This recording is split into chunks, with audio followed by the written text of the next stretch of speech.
안녕하십니까. 2026학년도 정시 지원 전략 가이드입니다. 올해 수능 정말 만만치 않았죠? 많은 분들이 불수능이라는 결과에 당황하셨을 텐데요. 하지만 기억하십시오. 이것은 끝이 아닌 합격으로 가는 새로운 시작입니다. 흔들린 점수 속에서도 길을 찾는 필승 전략, 지금부터 시작합니다. 먼저 올해 입시의 판도를 읽어야 합니다. 올해는 역대급 난도의 국어와 영어 영역이 큰 변수였습니다. 이로 인해 수시 최저 등급을 맞추지 못한 친구들이 많아졌고 결국 정시로 이월되는 인원이 늘어날 것으로 보입니다. 위기처럼 보이지만 정시 지원자에게는 경쟁 구도가 바뀌는 기회가 될 수도 있다는 뜻입니다. 전략의 첫걸음은 지피지기입니다. 성적표에 찍힌 등급만 보지 마시고 표준 점수와 백분위를 통해 나의 객관적인 위치를 파악하세요. 전체 통계와 비교했을 때 내 점수가 어디쯤 위치하는지, 그리고 어떤 과목이 나의 무기이고 어떤 과목이 약점인지 냉정하게 분석하는 것이 우선입니다. 내 점수를 알았다면 이제 흐름을 볼 차례입니다. 단순히 작년 점수만 볼 것이 아니라 최근 2에서 3년 동안 목표 대학의 합격선이 어떻게 변해왔는지 확인해야 합니다. 경쟁률과 충원율의 변화 추이를 보면 올해 안정 지원을 해야 할지 소신 지원을 해도 될지 판단하는 기준이 보일 겁니다. 세 번째 단계는 컨셉을 정하는 것입니다. 여러분의 목표는 무엇입니까? 재수를 각오하더라도 원하는 대학을 노리는 도전적 상향 지원입니까? 아니면 올해 반드시 합격증을 거머쥐는 안정 지원입니까? 이 두 가지 컨셉 중 하나를 명확히 하고 포트폴리오를 짜야 나중에 후회하지 않는 결과를 얻을 수 있습니다. 그렇다면 내 점수대에 맞는 전략은 무엇일까요? 상위권은 표준 점수 1점이 승부를 가릅니다. 국어와 수학의 표점 합을 최우선으로 챙기셔야 합니다. 중위권은 영어가 변수입니다.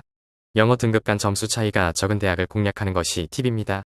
하위권은 내 과목을 다 반영하는 곳보다 내가 잘 본 2에서 3개 과목만 반영하는 대학을 집중적으로 찾아보세요.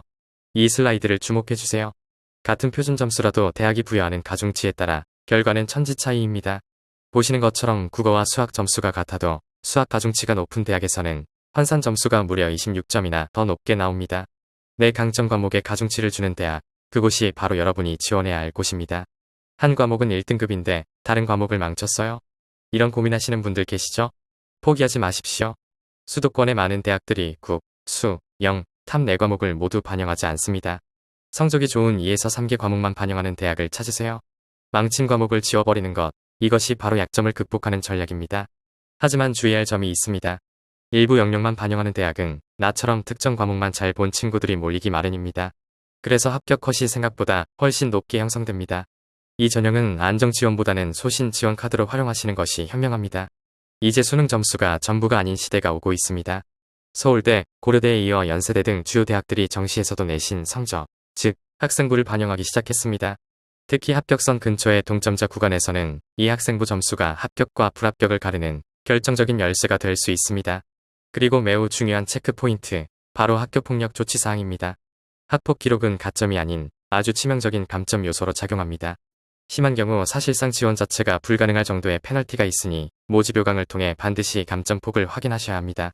자, 원서 접수 전 마지막 점검입니다. 내 위치 파악부터 과거 데이터 분석, 지원 컨셉 확정, 그리고 모집 요강의 세부 사항 확인까지 이 6가지 체크리스트를 하나씩 지워가며 빈틈없는 전략을 완성하시기 바랍니다. 약점을 보완하고 강점을 살리면 기회는 반드시 옵니다.